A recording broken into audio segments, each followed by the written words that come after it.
All right, welcome to the conversation on the TYT network. Have you ever heard of red boxing? That's a strange political phenomenon. We're gonna explain what that is. But have we brought on a powerhouse of a guest to do that? She's not just Nina Turner, she's the Nina Turner. Nina, welcome back to the program.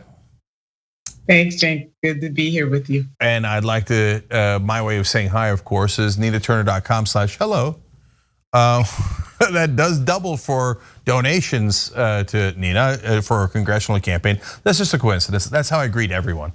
All right, so we did that right out of the gate because we're progressives. All right, so Nina, first of all, your opponent attacked you in her very first ad. So I'd like to say congrats. That means you're winning. So what do you make of her attacking you in her ad?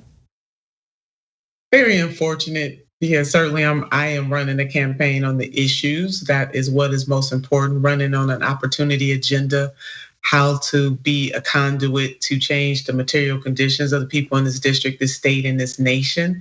And I've had several commercials and they've all been pretty much focused on, not pretty much, they've all been focused on my vision for this district and this nation. And it just really is sad. And it really does a disservice to the legacy of the 11th congressional district to have one of my opponents come out in their first ad to not talk about their vision or contrast policies, but to attack me. Pretty sad and desperate. There's a ton of different establishment opponents against you. It's hard to tell who's who. But in terms of this person, she's also put out a bunch of tweets, and it sounds like she's talking about Hillary Clinton. She's talking about like people from yesteryear. What does that have to do with the 11th district of Ohio? I have no idea. I mean, it's really definitely time to set a vision. This is 2021. And the thing about it, Cenk, is that when you are running for a seat, you're supposed to be talking about what you envision to change conditions, whether it's standing up for Medicare for all or increasing the minimum wage or canceling student debt or dealing with the fact that 1 million Ohioans have lost their health insurance due to losing their employer-sponsored insurance, that there are some places in the 11th congressional district where folks lose 23 years on their life just because they were born in a certain zip code compared to another zip code. And we really have real challenges that deserve a vision that will provide provision for the people. So instead of languishing on what happened in yesteryear, that person should be standing up for the people of this district, or at least talking about why they're running for the seat. So that's what I'm doing, Cenk, and I'm very proud that our campaign is running in that fashion. And now there's another bizarre twist coming in a second, but last thing on this is that when you got no policies and you got nothing to run on, you do attack by transitive property, right? You don't talk about the minimum wage, you don't talk about health care, you don't talk about the things that affect people in your district. You talk about, but did you know Nina Turner's connected to Bernie Sanders, and Bernie Sanders once said this about Hillary Clinton back in 2015, and did you know this or that? No, that doesn't affect people's lives in Cleveland at all. And it smacks of desperation. And I love to see the establishment desperate out of the gate. So I'd like to see the establishment, ninaturner.com/hello. Okay, so. Cleveland and Greater Cleveland and Greater Akron, because the district covers Northeast Ohio, portions of Northeast Ohio, which include Greater Akron and Greater Cleveland. But you're right, this race should be about a battle or exchange of ideas. The ideas right now in this moment, dealing with the COVID crisis, dealing with how we're gonna try to not only restore, but to get people to thrive mode in this district, this state, and this nation, but not to signal to outside entities to come in and pour millions of dollars against me. There's several people in this race, but this person is certainly targeting me. And as you laid out in the red box, has made it clear.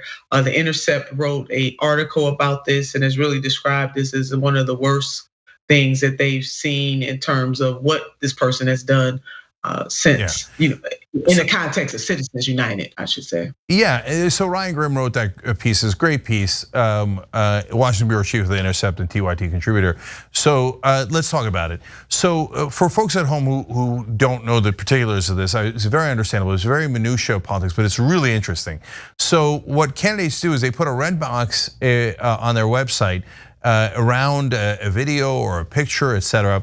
It's a signal to independent expenditure groups to say, hey, come help me with this issue. But Nina, in your case, she didn't just do that, right? She then put the quotes of 3 different, heads of PACs underneath that red boxed item, right? But what was even more interesting is, so they all were the leaders of Democratic Majority for Israel, Jewish Federations of North America, and Pro-Israel America.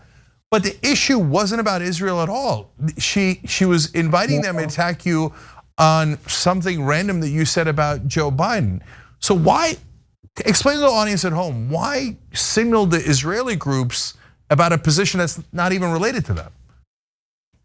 Yeah, it doesn't make a whole lot of sense, only in that this is not only happening to me right now, it happened to other folks who are now members of Congress. Some of these same groups came after people like Bowman, who's now in the Congress. They came after Congresswoman Ilhan Omar. They even came after Senator Bernie Sanders, if people can believe that. And you're absolutely right. Anti-Semitism is despicable, and we must stand up against any hate, any and all hate, anti-Semitism, anti-blackness, all of the isms, fascism, xenophobia, you name it. That we must stand against. But your point is well taken. It has nothing to do with those things, yet she is pushing them, outside entity, to come in and spend hundreds of thousands or maybe even millions of dollars to really try to impact the outcome of the 11th congressional district. And in a way, Cenk, this is undemocratic, because the voters of this district should decide, and not outside entities that are pouring millions of dollars or could pour millions of dollars in here to defeat not just me, but to try to defeat this movement. And in this movement, standing up for Medicare for all, standing up for canceling student debt, standing up for lifting the minimum wage, standing up for the poor, the working poor, and the barely middle class in this district, one of the poorest cities in this district, the city of Cleveland, where I live, where I was born and raised, trying to help, big mamas all across this district, of people who are just striving every day to live a good life. That is why I am running. I am running on an opportunity agenda. And people may disagree with how I want to get there, but my God, to invite outside entities in here to do that and to try to persuade the residents of the 11th congressional district in such a way is definitely not within the tradition of the people who have served in this seat before this moment. Yeah, so I want to back up what you were saying with more data. So it's unquestionable the Democratic Majority for Israel attacked Jamal Bowman, Alex Morse, who was another Just Democratic candidate, and Ilhan Omar in all their Democratic primaries, pretending to be Democrats. They're actually, there's other articles written about how they're actually right-wingers from APAC who've just come over to co-opt the Democratic Party.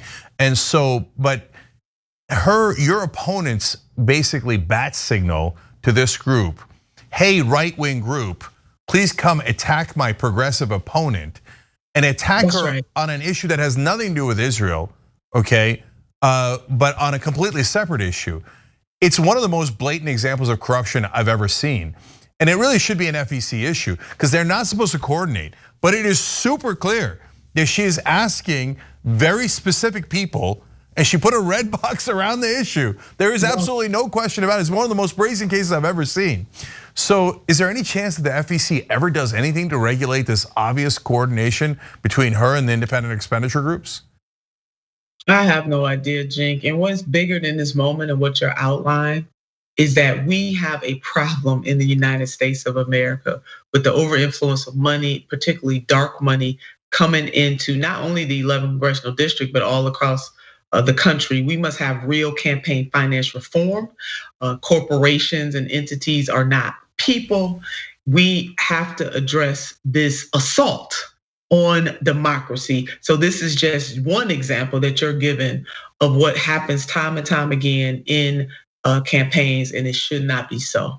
Yeah, and I took a pledge, and I tried to get her and other people who are running the 11th congressional district to take the same pledge, that we would stand united to say we do not want dark money to come into the district, so that all of us have an opportunity to compete to earn those votes.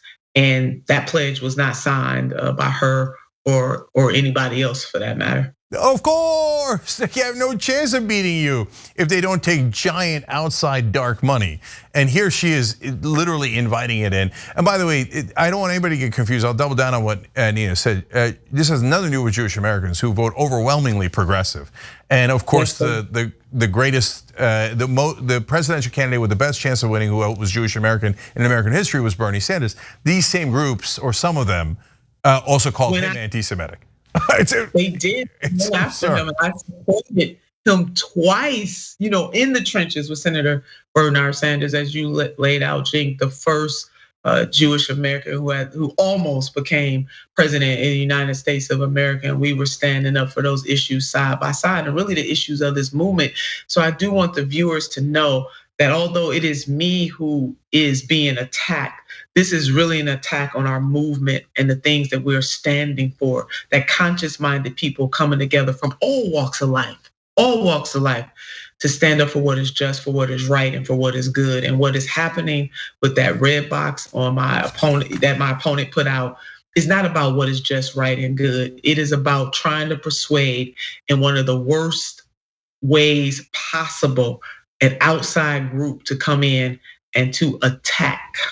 Yeah, it's corruption through and through. And that's, kidding aside, really, that's why TYT is progressive, proudly so. We don't hide that. So that's why I say ninaturner.com/hello all the time, because we got to counter it with $5 at a time, right? They're going to bring in giant amounts of money, probably millions of dollars, against Nina, because she's one of the strongest progressives in the country. And she doesn't just walk the walk. She doesn't just talk the talk, she walks the walk. I've seen her do it. So you got to counter those guys with ninaturner.com/hello. Partly because I want to see them cry about the $5 and $10 donations you're getting.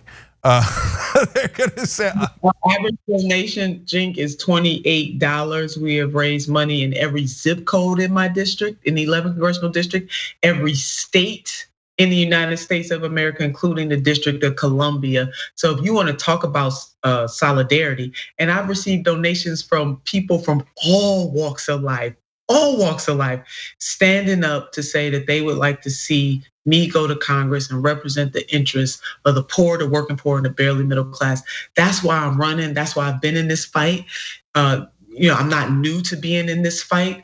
And that's why I'm doing this, because I really do want to see people live good lives. And part of being able to do that, it's not the only way, but part of being able to do that is to get folks to Congress who will not equivocate about whose side they are on. I'm very much in the tradition of Congresswoman Barbara Jordan, who said she was unbought and unbossed. People like Fannie M. Lewis, a local leader here in my hometown. She is since deceased, but she is a legend here in Cleveland, Ohio. Or people like Barbara Jordan, people like Fannie Lou Hamer, people who challenged the status quo of their day within the party to stand up for people who did not have. That is the reason to want to go. It is to make the lives of everyday people better. And I will continue to be that champion, even through all that we are going through. And one more point I want to make, Cenk, it's me today, it's my campaign today, as you laid out and named the others who have been running pretty much in the same vein that I am running in. It's them. Who will it be next? So true campaign finance reform in the United States of America. And whether people support me or not, they should not support what is happening in the 11th congressional district at the hands of one of the people running in this race. Absolutely, we're gonna fight corruption and we're gonna win. And one advantage we have that those past champions and progressives that you mentioned didn't have is we got the grassroots now, and we got a way to connect to them. And so let's fight back. We'll call it a blue box, okay, of actual human beings. So NinaTurner.com/hello. All right, thank you, Nina. Appreciate it. Good luck. Thank you. Thanks for watching the Young Turks. Really appreciate it. Another way to show support is through YouTube memberships. You'll get to interact with us more. There's live chat emojis, badges. You've got emojis of me, Anna, John, JR. So those are super fun. But you also get playback of our exclusive member-only shows and specials right after they air. So all of that, all you gotta do is click that join button right underneath the video. Thank you.